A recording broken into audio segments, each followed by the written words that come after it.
First Purge.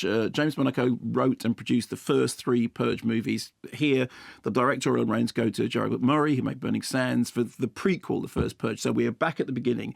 The new founding fathers of America, who are, surprise, surprise, supported by the National Rifle Association, initiate the Purge as a, inverted commas, social experiment.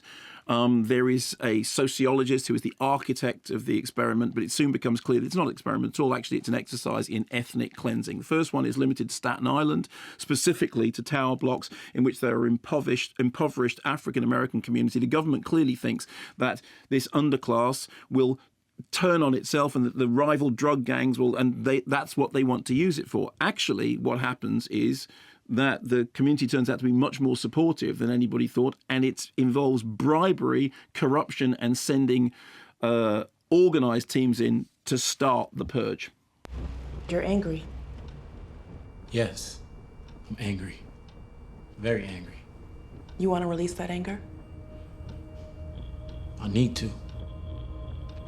Thank you for your honest answers. First, a few formalities. Batesias, the official flower of the experiment, they represent rebirth. In the box you have recording lenses, contacts. Should you choose to actively participate, wear them on the evening and they'll document everything you do. As I said, greater participation yields greater financial compensation.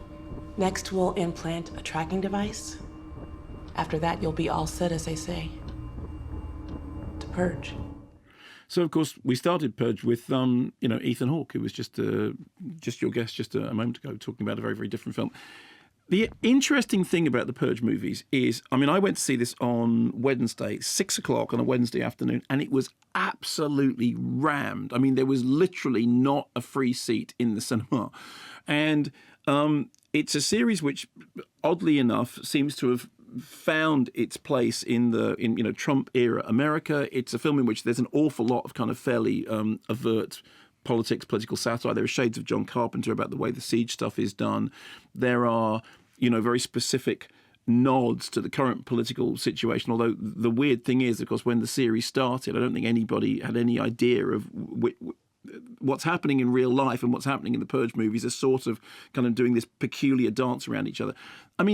It's, on the one hand, it's efficiently done. It's quite, grueling, and what I like about it is that central idea that actually this whole thing is being used as this horribly cynical exercise in annihilation. It's all to do with class. It's to do with race. It's got all that stuff going on in it, and the very fact that that is stated as blankly as it is good.